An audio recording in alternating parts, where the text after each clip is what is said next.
ডাক্তাররা বলেছে অবিলম্বে তারেক রহমানকে বিদেশে না পাঠালে আমার ছেলেকে সুস্থ করা যাবে না। পাপ যে বাপকেও ছাড়ে না তা এখন হাড়ে হাড়ে টের পাচ্ছে এক সময়ের চরম দাপুটে 6 সাবেক সেনা কর্মকর্তা। 2007 সালে এই অফিসাররাই তারেক রহমানকে চোখ বেঁধে সিলিংয়ে ঝুলিয়ে চরমভাবে নির্যাতন করেছিল। তারা ভেবেছিল অবৈধ ক্ষমতার জোরে তারা সারা জীবন ধরাছোঁয়ার বাহিরেই থাকবে, কিন্তু সময়ের চাকা আজ পুরোপুরি ঘুরে গেছে। দীর্ঘ লড়াইয়ের পর সেই তারেক রহমানই বর্তমানে দেশের প্রধানমন্ত্রী। 17 বছর আগে যারা তারেক রহমানকে চিরতরে পঙ্গু করে দেওয়ার ছক কষেছিল, আজ গর্ত থেকে টেনে বের করতেই তাদের আসল থেরাপি দেওয়া হলো বলে জোর গুঞ্জন উঠেছে। ওস্তাদের মার্জে কতটা ভয়ঙ্কর হতে পারে এবং ক্ষমতার দম্ভ দেখানো সেই ছয় সাবেক সেনাকে ভবিষ্যতে কিভাবে কাঁদিয়ে ছাড়া হবে, সেই চাঞ্চল্যকর তথ্যগুলোই আজ বেরিয়ে আসছে।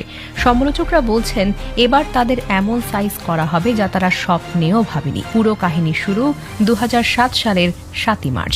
মাঝরাতে ঢাকা শহর তখন এক অজানা আতঙ্কে থমথমে। ঢাকা ক্যান্টনমেন্টের মইনুল রোডে অবস্থিত বেগম জিয়ার বাসভবনে তখনও কেউ টের পায়নি কি ভয়ঙ্কর এক ষড়যন্ত্রের জাল বোনা হচ্ছে। অথচ রাতের আধারে অত্যন্ত গোপনে বিএনপির তৎকালীন সিনিয়র যুগ্ম মহাসচিব তারেক রহমানকে তুলে নেওয়ার চূড়ান্ত ছক কষা হয়েছিল। এই পুরো ঘটনার মাস্টার মাইন্ড ছিলেন তৎকালীন সেনাপ্রধান জেনারেল মঈন উদ্দিন আহমেদ এবং ব্রিগেডিয়ার জেনারেল ATM আমিন। তাদের ইশারাতেই আর্মি হেডকোয়ার্টারে বসে এই নোংরা খেলার ছক সাজানো হয়েছিল। ওপর মহলের কড়া নির্দেশ পেয়ে মেজর অবসরপ্রাপ্ত ইমরান একজন রানার এবং একজন ড্রাইভার নিয়ে মইনুল রোডে হাজির হন। পুরো এলাকা তখন আইন শৃঙ্খলা রক্ষাকারী বাহিনীর কড়া পাহারায়। সাধারণ মানুষের সেখানে যাওয়ার কোনো উপায় ছিল না। মেজর ইমরান মেইন গেট দিয়ে ভেতরে ঢুকে নিজের গাড়িতে ঘাপটি মেরে বসে থাকেন টানা 3 ঘণ্টা। বাহির থেকে বোঝার কোনো উপায় ছিল না ভেতরে কি ধরনের ভয়ঙ্কর পরিকল্পনা চলছে। অবশেষে দীর্ঘ অপেক্ষার পর তারেক সাহেব বাসা থেকে বের হলেই মেজর ইমরান তাকে সঙ্গে সঙ্গে গাড়িতে তুলে নেন। কিন্তু আসল রূপ বেরিয়ে আসে কিছুদূর পর। মেজর ইমরান রানার হঠাৎ একটি কালো কাপড় বের করে তারেক সাহেবের পুরো মুখটা ঢেকে দেন।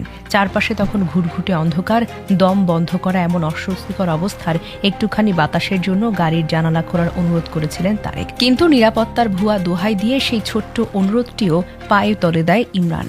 সামান্য একটু বাতাসও তাকে দেওয়া হয়নি।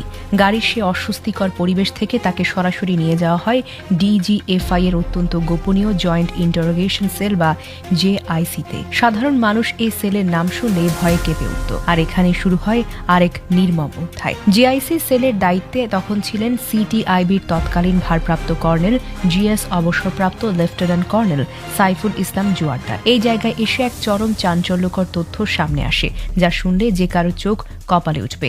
বেগম জিয়ার আপন ভাগ্নে হলেন অবসরপ্রাপ্ত lieutenant commander Saiful Islam Duke.